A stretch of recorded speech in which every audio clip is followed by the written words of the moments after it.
ವಿಶಾಲು, ಇದೇನೇ ಈಗ ನೋಡ್ತಿದ್ಯಾ?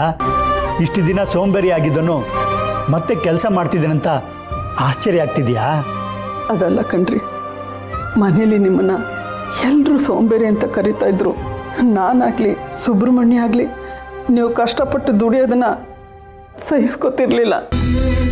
ನಾನು ದುಡಿಯುವಾಗ ಅಪ್ಪ ಯಾಕೆ ದುಡಿಬೇಕು, ಅಪ್ಪ ಆರಾಮಾಗಿರ್ಲಿ ಅಂತ ಸುಬ್ರಹ್ಮಣ್ಯ ಹೇಳ್ತಾ ಇರ್ಲಿಲ್ವಾ? ಅಂಥದ್ರಲ್ಲಿ ನೀವು ದುಡಿಯೋಕೆ ಹೋಗಿದ್ರಿ ಅಂತ ಕೇಳಿ ಸಂಕಟ ಆಯಿತು.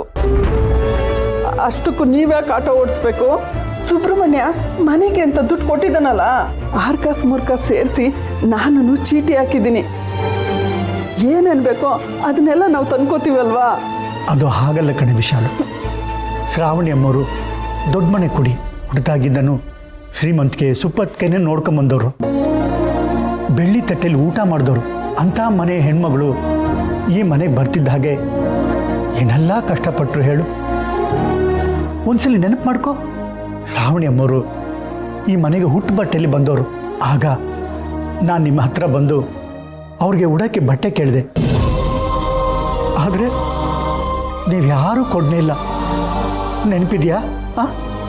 ನಿಜ ಕಣ್ರಿ, ಈಗ ಅದನ್ನ ನೆನ್ಸ್ಕೊಂಡ್ರೆ ನಾನು ಒಂದು ಹೆಣ್ಣಾಗಿ ಎಂತ ದೊಡ್ಡ ತಪ್ಪು ಮಾಡ್ಬಿಟ್ಟೆ ಅನ್ಸುತ್ತೆ. ನನ್ನ ಬುದ್ಧಿಗೆ ಏನು ಮಂಕ್ ಬರ್ದಿತ್ತು. ದಯವಿಟ್ಟು ನನ್ನ ಕ್ಷಮಿಸ್ಬಿಟ್ರೆ. ಕ್ಷಮಿಸ್ಬೇಕಾಗಿರೋದು ನಾನಲ್ಲ ಕಣೆ, ಶ್ರಾವಣಿ ಅಮ್ಮವ್ರು. ಆದರೆ ನೀವೇನೇ ಅಂದರೂ ಅವ್ರು ಸಹಿಸ್ಕೊಂಡು ನೀವೇ ಕ್ಷಮಿಸಲಿ ಅಂತ ಅವ್ರು ಕಾಯ್ತಾ ಇದ್ದಾರೆ ಕಣೆ. ಅದು ಬಿಡೆ, ಈಗ ಆ ಮಾತು ಯಾಕೆ? ಅವತ್ತು ನೀವು ಯಾರು ಅವ್ರಿಗೆ ಉಟ್ಕೊಳ್ಳೋಕೆ ಬಟ್ಟೆ ಕೊಡಲಿಲ್ಲ.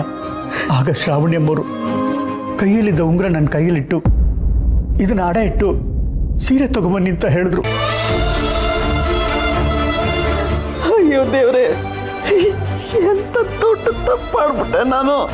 ಸೊಸೆ ಕೈಯಲ್ಲಿ ಉಂಗುರ ಇಸ್ಕೊಂಡು ಅಡ ಇಡೋಕ್ಕೆ ನನ್ನ ಮನಸ್ಸಿಗೂ ತುಂಬ ನೋವಾಯಿತು ಕಣೆ.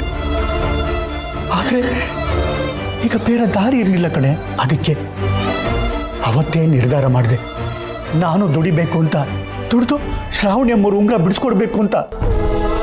ಅಷ್ಟು ಮಾತ್ರ ಅಲ್ಲ ಕಣೆ, ಮನೆಗೆ ಸೊಸೆಯಾಗಿ ಬಂದಿರೋ ಮಹಾಲಕ್ಷ್ಮಿಗೆ ನನ್ನ ಕೈಯಾರ ಏನಾದರೂ ಕೊಡಿಸ್ಬೇಕು ಕಣೆ. ಅವತ್ತಿಂದನೇ ದುಡಿಯೋಕ್ಕೆ ಶುರು ಮಾಡಿದೆ ಕಣೆ. ಈಗ ಹೇಳಿ, ನಾನು ದುಡಿಯೋದು ತಪ್ಪ? ಸರಿ ತಪ್ಪು ಅಂತ ಹೇಳೋ ಯೋಗ್ಯತೆ ನನಗೆಲ್ಲ ರೀ.